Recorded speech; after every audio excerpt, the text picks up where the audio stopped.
Good evening, everyone, and welcome back to another episode of Carlene plus Jaime. We are so excited and delighted that you chose to view your mentors for the messy middle on tonight. And so we're excited about you joining us in this space. We're also excited about those that have recently subscribed to our channel, those that are like what we call them, like our day ones. And for those of you who are watching and you have not yet subscribed, we're asking that you please go ahead and hit the subscribe button, show us some love, and we will truly appreciate it. Absolutely. All right, Mr. Kalasar, what are we talking about today? Like what's on the topic today? Oh man, it's a heavy topic that, I think that a lot of couples maybe struggle with, that have questions about it, even couples that are about to get married. And that is the topic of leaving and cleaving.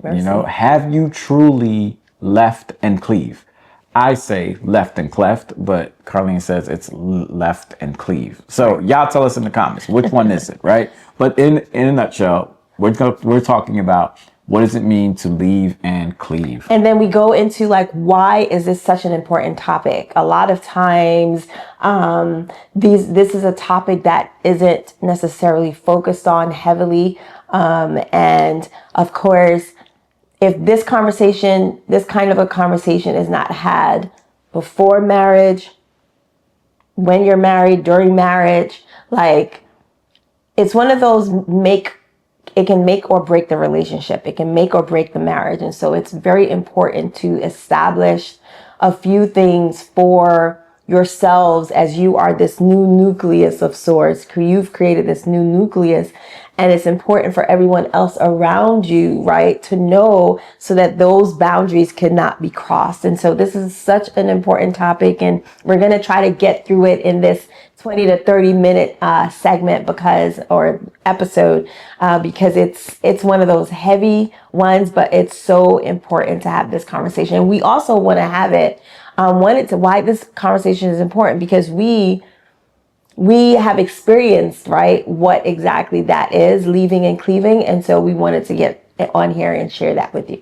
Yeah, well, we've experienced the challenges with leaving and cleaving. And so we're hoping that we could give you advice so you don't have to face the challenges that we faced as well. That's right. So what is leaving and cleaving, Jaime? All right. Well, I would have preferred if you had called me Pastor Jaime, because I'm about to go. You about to teach? I'm about to teach, right? Okay, teacher. Dr. Jaime, right? Okay, doctor. Nah, they're just playing. So the text is this, that you've heard it at most weddings, even if you are not a practicing Christian. If you've been to a Christian wedding, 9 times out of 10, the pastor is going to read the scripture, right? Genesis chapter 2, verse 24. Says, a man shall leave his father and mother and cleave to his wife, and they shall become one flesh. Now, what's remarkable about this verse is the act of leaving, the act of cleaving, and the act of becoming one flesh. So when we look at that word in the Old Testament, I'm not going to give you the Hebrew word because you don't really need that, but what can benefit you is the meaning. It's basically used for forsaking one thing, abandoning it, leaving it, letting it go, not forgetting about it, but really just completely removing yourself from it. And so that when you leave, then you would cleave onto something brand new. So when we're talking about leaving in the sense of the context of marriage, doesn't mean that you're forgetting your family, but you're basically saying that because I'm getting married to this person, I know that my family of origin, however you say it, is not the primary concern for me right now. I still care for them. I'm still there for them, but I have left them. Now, what does it mean to cleave? To cleave is even more theologically loaded, because it's the same word that they use in Deuteronomy, where God says, you who held fast to the Lord God, you are alive today. So it's the language of passionate, tenacious, covenant loyalty. It implies effort. So now that I have left my family, I'm cleaving in a passionate way to my spouse. And then we become one flesh. And that is the same understanding where it talks about the Lord God is one, the blessed Trinity, how they are intertwined and interconnected and they're on one accord. So the act of leaving and cleaving and becoming one flesh is one saying that I am leaving my family to join or to become a new family unit with the person that I am saying I do. So marriage is not a contract. Marriage is a covenant relationship between two people agreeing before God that we are one. We are together. We are in this fight till death do us part. That's good. You did just teach. So you read Genesis 2 verse 24. I want to read Matthew 19 verses 4 through 6. And it says, he answered, have you not read that he who created them from the beginning made them male and female, and said, therefore a man shall leave his father and mother and hold fast to his wife, and the two shall become one flesh. So they are no longer two, but one flesh. What therefore God has joined together, let no man put asunder, or let no man separate. And so I think the New Testament, as well as the Old Testament, as well as Jesus making mention of how important this topic, right, would be in terms of understanding the makeup of his creation. Some of us would struggle with this, right? And I feel like the fact that Jesus emphasized this while he was here on earth is something for us to pay attention to. Yeah, absolutely. Absolutely. That he reminds the listeners that this is marriage is highly regarded amongst the heavenly host, right? To seeing two people come together, that it carries a lot of weight. And it's a joyous thing to understanding what it means to be connected and to be on one accord and one flesh with someone. And I also want to say, like, it's important for us to understand that leaving is not abandoning. It's not abandonment. Because a lot of times when we think about the leaving piece, we're just like, oh my gosh, I have to abandon my family of origin, right? The people who essentially helped to make me the person, the woman, or the man that I am today. So leaving is not abandonment. Neither is cleaving isolation. Right? Just because you have left and cleaved, does that mean that it's abandonment or you are isolating from your family of origin? Yeah, if I can just add this part too. So like this is actually theologically radical. In ancient Near Eastern context where family of origin was everything, this text is saying a new social and spiritual unit is being formed and it requires genuine leaving.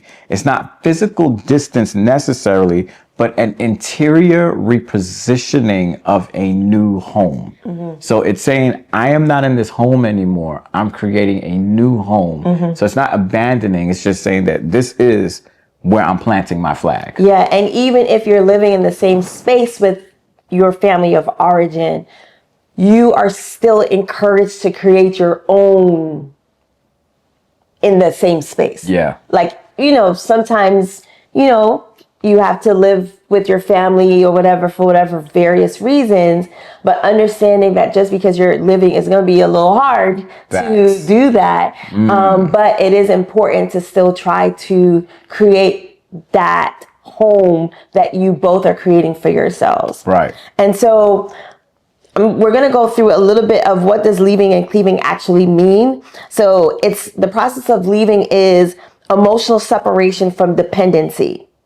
Shifting primary loyalty to your spouse. And I think that's super important that you understand that when you are marrying this person, that you are now giving your loyalty, your primary loyalty to your spouse. So your family, your mom, your dad, whoever played that role in your life where you were primarily loyal to them, that they know that you no longer give them that loyalty. It's now shifted to your spouse. All right, go ahead, because we need to probably pull over right here. Okay, you can pull over. Because that's easy. It's easier said for some than For done. sure. Like, because when you think about your parents, the people that raised you, and you think about the context of honor your father and your mother, and you think about like this whole concept of leaving and cleaving, yeah, it sounds nice, but to actually do it, it's not as easy as it sounds, especially when that parent has been so instrumental and involved and engaged in every moment of your life. The concept of like the whole concept of leaving and cleaving can sound like abandonment, right? Like, nah, it's not about you no more. This is the primary one. And then that person is left to just be on their own. Yeah, but I think it's important to understand too when we talk about God's word that God's word is never contradicts itself, right? And so I think it's important for us to understand that yeah, you can honor your father and your mother and still be very much loyal to your spouse. Okay, Pastor. I'm not a pastor. He's preaching. You can still very much be independent of your family, your family of origin. You can still you can still honor your family, but also in terms of making decisions, like you're now making decisions as a unit. You're not including your family of origin to partake or to have input in terms of those big decisions that requires for you and your spouse to make. Yeah. And I think it's one of it, to your point, it is super hard, right? It is extremely hard to do, especially if your family ties have been like strong and it's just been something that you're accustomed to. They've created that culture in your family and now all of a sudden you got to cut those ties off. It is extremely hard, but understanding that it is important for you to recognize that if those ties aren't cut or not cut, if those ties aren't loosened or maybe it's like boundaries aren't set, right? Like if you have not set boundaries, because we're talking about right leaving and cleaving and creating a new home. Yeah. Every house has boundaries. Some houses have fences, some houses have alarm systems, and that tells outsiders you can only get this far. So I think when we talk about cutting ties, we're talking about setting boundaries for your relationship. But cutting the ties, yes, I agree. But I think cutting the ties is also your loyalty is shifting. Right. Yeah. So now you're protecting this home. You're protecting this home. Right. Your priority is this home. Right. Not the home that you came from. Exactly. That's right. So that's where the cutting the ties may not be like the best way to, because you're not cutting them off. You're just saying, hey, my focus is now to the person that I am married to or about to be married to. Exactly. And so why some couples struggle to leave, here's some mercy. Let's go through the process of cleaving. We just did the process of leaving. Now the process of cleaving, building unity with your spouse, protecting oneness, prioritizing partnerships over extended family opinions. And I think this one is a heavy one because real talk, for Jamie and I, when we got married, I felt as though very interesting. When I was having a conversation with my mom about this topic, she made me aware, like she brought to my attention that when we think about leaving and cleaving, sometimes it is, and we think about different families, it's usually like the men and their mothers, right? Because we have in-laws or the mother-in-law is always a not traditionally, but it's just mother-in-laws are always like, they get a bad rap, right? Yeah, when you watch shows, it's always like, oh, my mother-in-law is here. Whoa, when's my mother-in-law leaving? Yeah, exactly. They get a bad rap. Exactly. Yeah. Versus, and the mother-in-law that is connected to, that is of the son's mother, right? Versus the woman's mother, it seems as though there's never really much leaving or cleaving in that regard. However, in Jamie's and I's experience, there was a lot of oh, you gonna have to make sure that you leave and you cleave, because this is not what we are about to do. That kind of I don't know, that kind of a focus was more like on him. But for me, I was just as, I don't know if the word is guilty, but I was just as connected,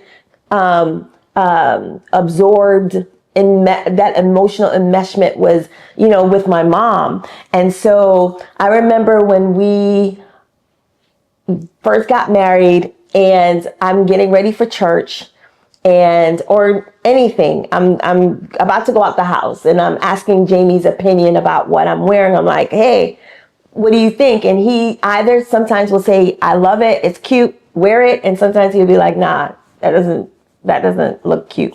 And so what I would do in the same moment is get on the phone and FaceTime my mom. And I would FaceTime my mom and ask her the same question. Hey mom, this is the event. What do you think? You like it? You don't like it? Tell me all the things. So what would happen is if Jamie said he loved the outfit, he thinks I should wear it. And my mom, when I called my mom would say, I don't like it. Guess what will happen? I would say, I'm going with the opinion of my mom because this is the opinion that I've been listening to for basically all of my life, right? And so this happened for a very long time. I would say maybe about like the first 5 or 6 years of our marriage, or even 7 years, or maybe 8, where I was unfortunately, I was not valuing Jamie's opinion, right? Even though it may be something very simple of, him liking what it is that I'm wearing, it was still very much devaluing his opinion or his primary place in my life. It's not to say that I should ignore or not ask for the opinion of my mom, but when it came to a time, Jamie just randomly, I asked him and then I did the same thing and Jamie was just like, why are you even asking? I was like, yeah, stop asking me because it doesn't make any sense. It would literally be, and here's the crazy thing, it wouldn't be like you would wait like 10 minutes or 20 minutes. It would be, Jamie, what do you think about this outfit? Yo, that's nice. Let me call my mom. And then, then she would ask the same question. And so you would do it like right in front of me. Yeah. So it was almost like you said, devaluing and disempowering my voice, right? So it's almost like I got to a place where it's like, it was meaningless because, maybe like the first 2 times it was okay. But then I saw a consistent pattern of it was just be her opinion in that area weighed more than my opinion. So I just got to the point where, and I'm kind of like the person that's not going to say something immediately. I'm going to wait a little bit. And then I just blurted out. I guess the frustration level had gotten so high that I was just like, yo, just stop wasting your time. Yeah. And and in that moment, that's when I realized like, yeah, I needed to pivot. I needed to shift my value system. I needed to put more value on the opinion of Jamie. I needed to, instead of going to my mom first about certain things, no, I go to Jamie. I'll talk to Jamie about it. And after I've vetted it with Jamie, I'll then inform my mom, not necessarily asking her for her opinion, but informing her to let her know, hey, this is what Jamie and I decided. And so I think that was a very hard lesson for me to learn because again, I was focusing on Jamie's need for leaving and cleaving, but in actuality, I needed to go through that process.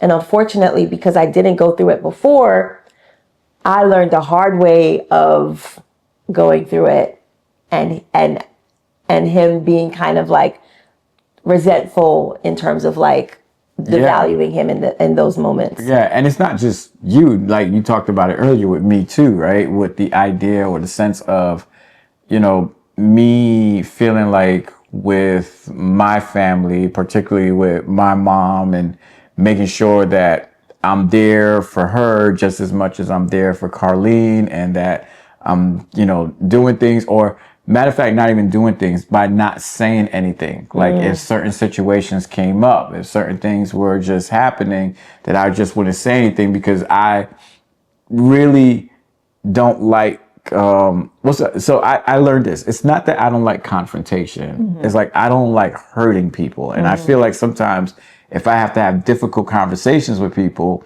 it would hurt them, or it would make them feel some type of way. So I'm always trying to make everybody comfortable. But the reality is, in marriage, you can't do that. That's pretty much reality in life, because what would happen, it's the same vice versa thing that Carlene was doing to me, I was doing to her.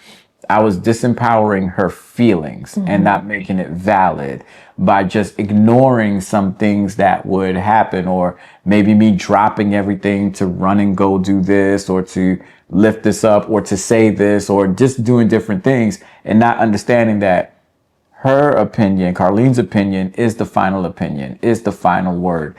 And that, understanding that the mother-son relationship, particularly to with single moms and their sons, it's an interesting dynamic. And sometimes husbands, if you're out there, you're listening, it is important that you are valuing your wife's opinion. Now, it may be wonderful relationship, or it may not be. Regardless of what it is, whether it's great or whether it's not, it's so important that you don't disempower your spouse's feelings, where they become, or they feel invisible. Because I think, I may be speaking for you, but I can imagine there were moments in our relationship where you felt invisible. For sure. Where you felt like, you know what? Like how I felt, why even bother? It don't even make no sense, because he's not going to stand up for me and to protect me. So, it's not an easy thing to leave and cleave, right? It isn't. Especially one of the things, like, one of the reasons that you just stated, of fear of conflict, that is actually why couples struggle to leave. Oh, wow. Yeah. Fear of conflict, guilt. The guilt. Right? That's real. You're guilty. You feel guilty because it's almost like this is your day one. These are the people who raised you, whether it's they gave you, they invested time, money, so many things, and poured into you. They helped pay for the wedding that you had a few years ago. Right? And so when you think about the investment that your parents or your parent has made, it is so hard to almost feel like you're abandoning them.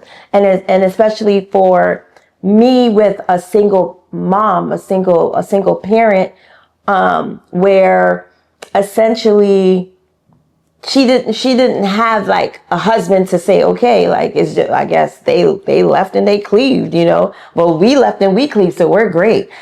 When they're by themselves, it's just a little bit more, I don't know, the dynamic is a whole lot different, in my opinion. And so that guilt of, man, this is my day one, but now she's still my day one, but that day one looks different. Yeah. Because now I'm no longer prioritizing her.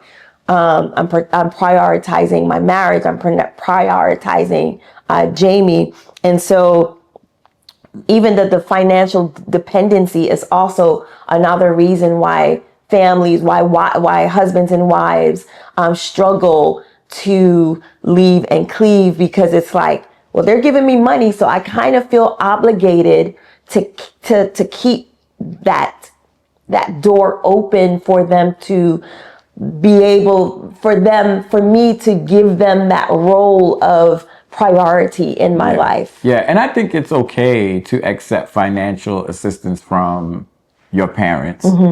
I don't think it's okay to accept it without your spouse knowing. And I don't think it's okay to accept it if your spouse feels uncomfortable with it as well, right? That if, because there are some people that will use money as a means to control, as a means to say, like, to have input, particularly to, like if you doing a big purchase and they want to put money towards that they think that, they could walk in and out whenever they feel like, or they can say what you should get or what you shouldn't get. I think it's absolutely okay to get advice or to accept things from your parents. But I don't think it's okay to accept that without communicating with your spouse, making sure that they're comfortable, they're okay with it, and you have that conversation. You accept the advice, but the advice does not trump the advice that your husband may give or your wife may give, right? Yeah. Or there's some compromising in that. Well, my mom told me that this is how I should do it. Right. And that's it. Right. Like there's no other period. We're done. Yeah. You know what I mean? That's a no. That's a absolute no.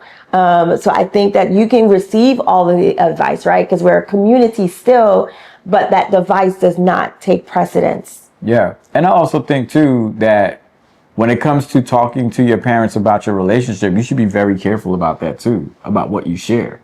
Oh, for sure. Because particularly too, if it's like a situation where your parent didn't really support or like who you married, like they're okay with it, they don't love it. And even if they do love it, you never in any situation want to paint your spouse in a bad picture. Mm-hmm. There are certain things that you and your spouse need to handle and take care of.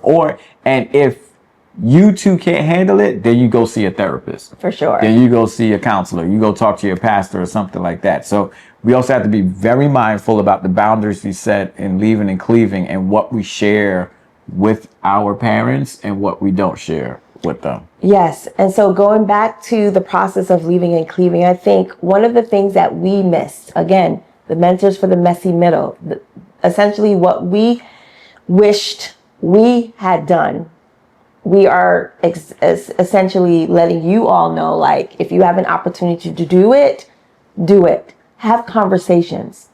Have conversations, of course, with your spouse or your fiance, but have conversations with your family about this shift, right? You don't know until... I thought you said something else. You thought I cursed? The shit. Now, Jamie, I said shift.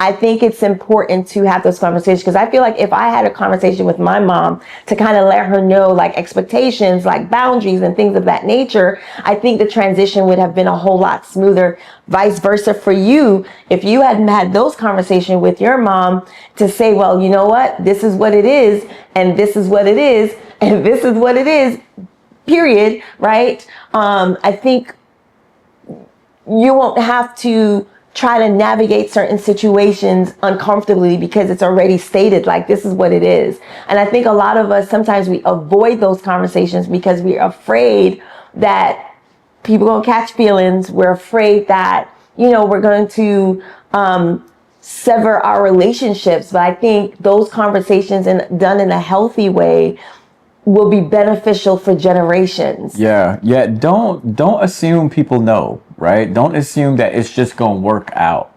And I think that's something that we with our naivety,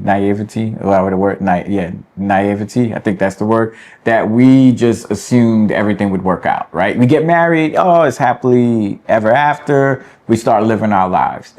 But humans are complex beings, and humans constantly need conversation, correction, affirmation, all of those wonderful things. So you can't assume that it's just automatically going to work out, like all the pieces are going to fall together. And here's something else that just came to my brain that I know it was mentioned to us that I believe we need to start putting in place. That is, you remember when our friends were telling us that there's a pastor that makes sure that he has a conversation with the parents. In the premarital counseling, he sets up an actual meeting with the parents to let the parents know what leave and cleave means. Yeah. Your boundaries. This is where you have to draw the line, because the couple may have well intentions of leaving and cleaving, but parents also need to understand they need to leave and cleave. They need to leave and cleave too, right? Because your in-laws can become outlaws. For sure. That's good. Yeah. I like that advice. And of course, for the next couples that will counsel, that we would definitely include that in the sessions, because I think that is critical and crucial. And sometimes it's better to have someone mediate that conversation, of course, once the couple feels comfortable to do so. But I think having those hard conversations in a healthy way is also crucial. And so we're going to quickly name 2 identifiers essentially of how you know you've left and cleaved. And so your spouse is your first consolation. Consultation. Right. Consolation too. I need That's comfort. true. I need love. It's true. But big decisions are to be discussed. I was serious. I really wanted it done, but it's okay. I'm sorry, guys. Thank you. Feel better? I feel great. Okay. Big decisions are discussed with them first. Yes. I think that's critical. You don't allow outside voices to override your unity. Right. Yeah. Ooh. If you are making a big purchase, you need to talk to your spouse about that. That's a whole nother episode we gonna have to unpack. Yes. We learned that too. In the messy middle, but buying a house or whatever, that big purchases, anything, you need to be talking to your spouse about that. You defend your spouse in their absence. Ooh, that's good. That's real good. Protect your spouse. You protect your spouse at all times. Yeah. All right. So that's identifier number 1, right? So identifier number 2 is boundaries are clear and enforced. So family knows what is and isn't acceptable. You don't triangulate, meaning that you don't run to your parents after a disagreement. No, ma'am. No, ma'am. You don't run to your parents. You don't run to your friends.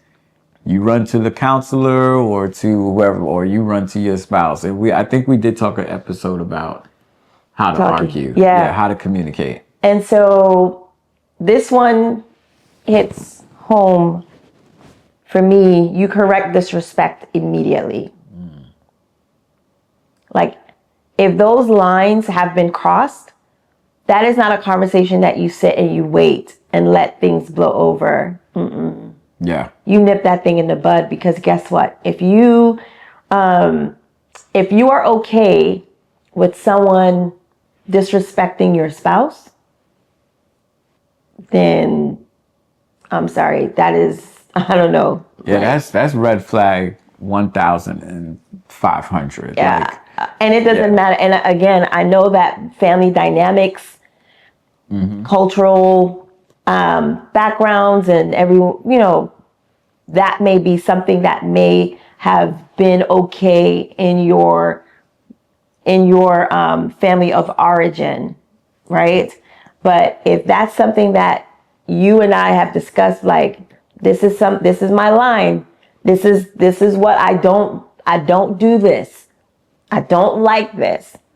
Then when that line has been crossed, that disrespect, acknowledging that disrespect should not wait. It should be nipped in the bud. Yeah, because that disrespect didn't start just then. It was something that was done before. And when you don't nip it in the bud, it grows more and more. Like, it doesn't stop. It gets worse and worse. It's like a child, right? Like, you see that child doing something, oh man, that's funny. But it's actually not funny, right? And if you don't nip that thing in the bud, it will grow and they'll begin to think it's okay. So if you have a parent that is disrespecting your spouse and you not saying anything, and you also got to understand your relationship that you have with your family, like you said, that's probably cool. That's how y'all joke. But there's a whole different person and they didn't grow up in a family like that. So you have to also set that boundary to be like, yeah, yo, that's how we rock, but that's not how this family unit rocks as well. So that's so important. Silence creates permission. Ooh, one more time. Silence creates permission. Say it to the people in the back. I don't think they heard it. See, where y'all at? Listen up. Listen up. Silence creates permission. If you are silent on it, that means that you have given them permission to do it again and again and again. So remember that. Go ahead. You have something there you want? This quote, man, this is so strong. This is what I want to read here.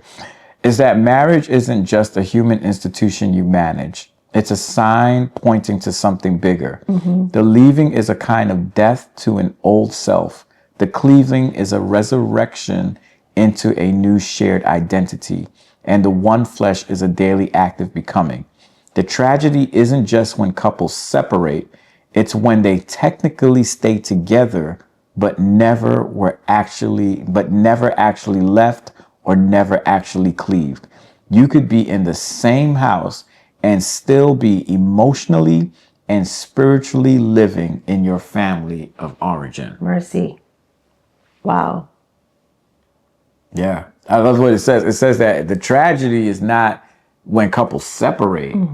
The tragedy is when couples are in the same space and they are not one flesh. Yeah. Yeah, because that's actually disobedience. That is actually outside of what God intended for marriage to be. It's not two flesh, it's one flesh. Yeah. Wow, that is right. That right there is food for thought for sure. And we truly hope so far that this episode is one that you are, having to understand what leaving and cleaving truly is, and maybe some conversations that you need to have with your spouse first, and then with your family members who you feel as though they have not left and cleaved, like they have not cut that umbilical cord from you, and it's like that attachment, and then you're finding conflict with your spouse. Let me tell you something. That's probably one of the most uncomfortable, hardest thing to do or to be in a marriage where you do not feel as though the person you have made a covenant with has almost like abandoned you. You can be in spaces with family and feel as though you don't belong because for some reason your spouse has been silent on different things, right? Not keeping those boundaries consistent, or not calling things out or not speaking up. And so it's hard. It's one of those hard things to navigate, but it's something that's possible, that you can get over that hump of truly creating the marriage you do not want to escape. Yeah. You can create the dynamics between your family of origin and the new family that you are trying to establish, the new home. And so I think you should start with having a conversation with your spouse, having those hard conversations with your family members if boundaries have been crossed, and then really be intentional about creating those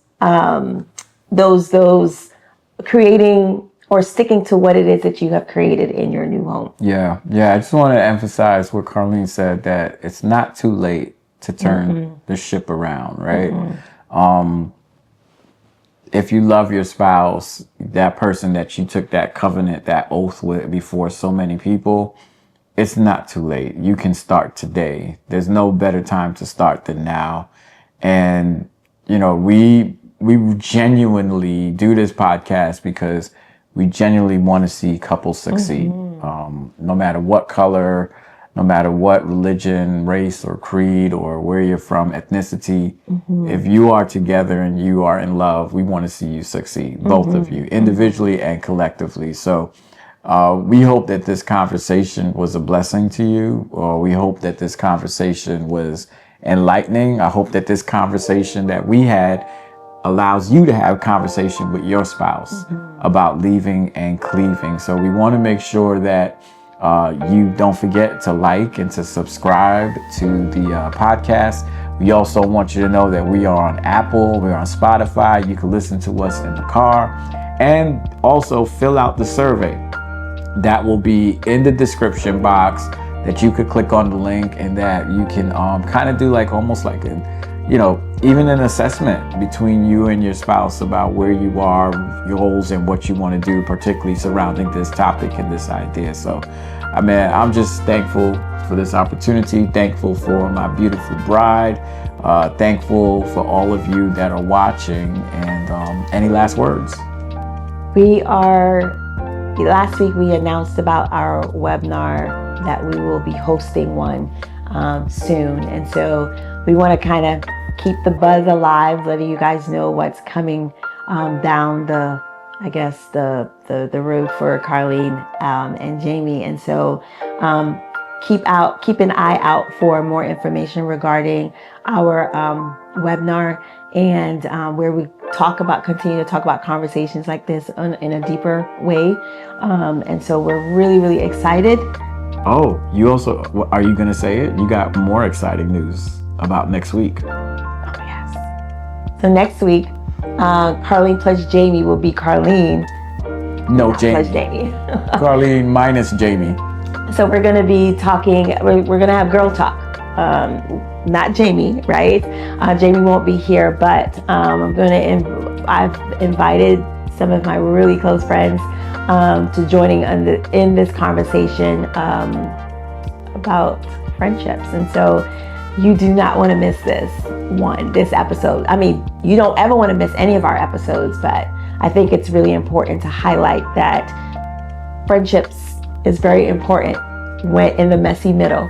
And so we appreciate you all so much. We hope that you guys have a great evening. This is your girl, Carlene. It's your boy, Jaime. Peace. That was definitely longer than 30 minutes. Yeah, but it's okay.